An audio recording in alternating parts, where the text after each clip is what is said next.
Voilà tout pour les titres. Merci de nous recevoir chez vous à la une de l'actualité de ce jeudi. Des nominations au sein de l'ONIP, l'Office national d'identification de la population. Le chef de l'État, Joseph Kabila, a nommé Geneviève Inagossi, jusque-là ministre du Genre, Famille et Enfants, présidente du conseil d'administration de cet office. Avec elle, 4 autres administrateurs, dont l'ancien ministre de l'Intérieur, Adolphe Loumano, directeur général de cet office chargé d'effectuer le recensement de la population. Article 1er. Sont nommés membres du conseil d'administration.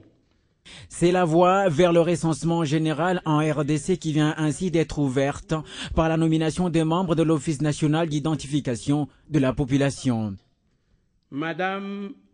L'organe directeur de cette institution est composé de 5 membres, dont 2 bien connus sur l'échiquier politique du pays. L'actuel ministre du Genre, Geneviève Inagossi, qui assumera les fonctions de président du conseil d'administration, et Adolphe Loumano, ancien vice-premier ministre et ministre de l'Intérieur. Il endosse la direction générale de cette institution. Article 1er.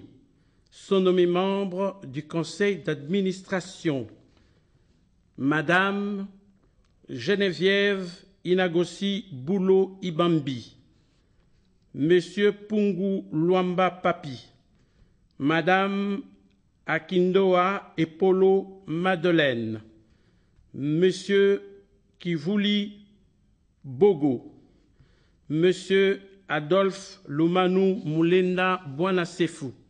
L'organisation du recensement en RDC ne fait plus donc aucun doute. Une opération qui devrait se situer en amont des élections telles que prévues par la Constitution du 18 février 2006, mais qui aura attendu 8 ans pour devenir opérationnelle dans un pays qui s'était vu aussi obligé de prendre son mal en patience pendant 30 ans depuis que la dernière opération d'identification de la population avait été organisée dans l'ex-Zaïre. Sécurité dans ce journal, le représentant spécial du secrétaire général des Nations Unies, Martin Kobler, a lancé un appel aux ex-combattants des forces démocratiques pour la libération du Rwanda, regroupés à Kanyabayonga, de se rendre dans le plus bref délai à Kisangani. Appel lancé lors de sa visite dans le Nord Kivu où sont hébergés ces ex-combattants hutu-rwandais.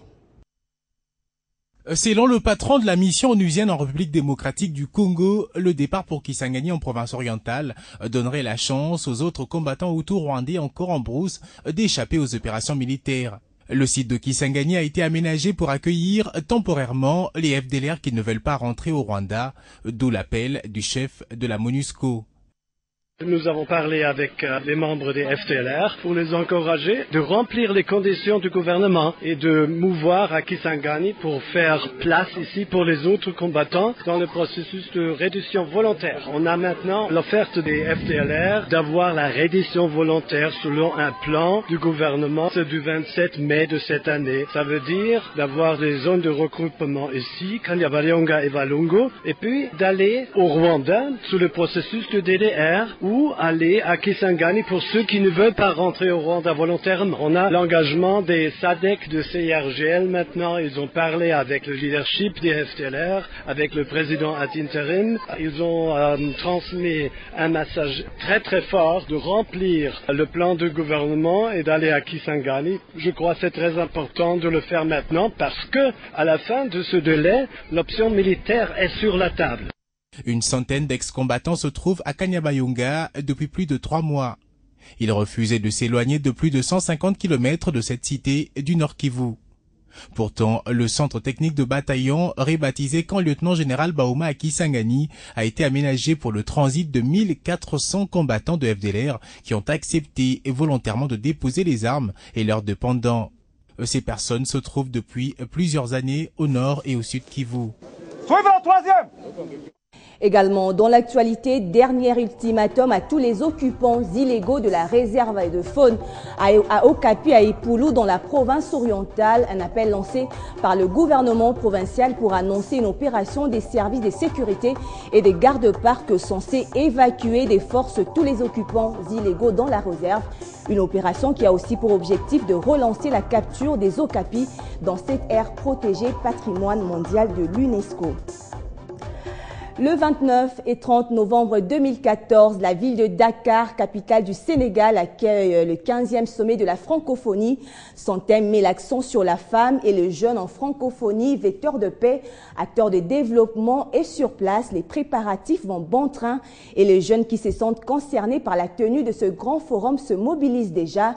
Et tout récemment, ils se sont donné rendez-vous à Dakar pour répondre à l'invitation du comité scientifique. Ici, la RDC qui a organisé en 2012 le 14e sommet est présente au travers cette femme, Francine Mouyumba, coordonnatrice du Forum national de la jeunesse. Le 15e sommet de la francophonie se tiendra dans cette ville de Dakar au mois de novembre. Et pour préparer ces assises internationales, le comité scientifique procède à des consultations de haut niveau avec les institutions et pays participants. De l'organisation ce mois d'octobre de cette rencontre appelée Forum international des jeunes francophones. Présente à ces assises, la coordonnatrice du Forum national de la jeunesse de la RDC a rappelé la valeur que ce 15e sommet donne aux femmes et aux jeunes considérés comme vecteurs de la paix et acteurs du développement. Elle a aussi au cours de cette rencontre insisté sur le rôle que doivent jouer les jeunes francophones dans le développement de l'espace francophone.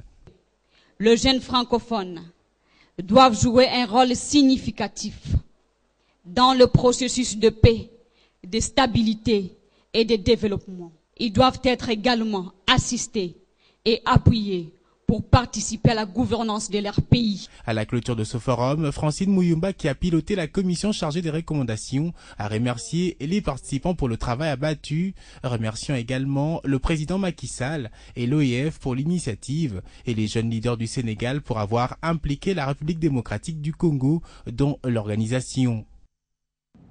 Et dans l'actualité internationale, face à la montée fulgurante de l'épidémie du virus Ebola à travers le monde, une mobilisation planétaire s'intensifie déjà autour de cette maladie.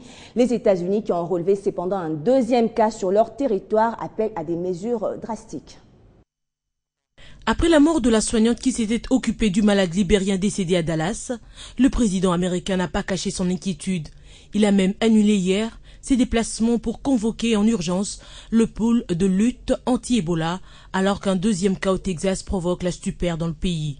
Devant tous ceux qui sont chargés de coordonner la réponse à l'épidémie d'Ebola, Barack Obama a promis que les États-Unis allaient répondre de manière plus agressive. Il a demandé au Centre de contrôle et de prévention de maladies de mettre en place des équipes de réaction rapide capables d'intervenir immédiatement dès qu'un nouveau cas est signalé. Par ailleurs, le président américain s'est entretenu aussi en visioconférence pendant 1h15 avec les dirigeants français, allemands, britanniques et italiens pour leur demander d'accentuer leurs efforts dans cette lutte. Les ministres européens de la Santé se retrouvent ce jeudi à Bruxelles pour coordonner la réponse à la menace Ebola. Cette réunion est organisée à la demande de la présidence italienne qui souhaite une harmonisation des procédures entre 28 et particulièrement au sein de l'espace Schengen où les personnes peuvent circuler librement.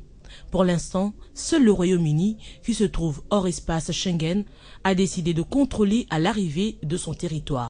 Côté français, le président François Hollande a annoncé la mise en place des contrôles aéroportuaires pour les vols en provenance des pays affectés.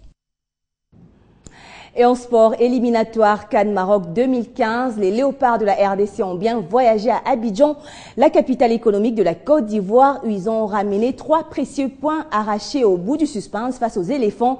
La rencontre qui s'inscrivait dans le cadre de la 4e journée des éliminatoires de la CAN Maroc 2015 a vu les poulains de Florent Ibenge renverser la montagne ivoirienne et se classe désormais 2e derrière le Cameroun.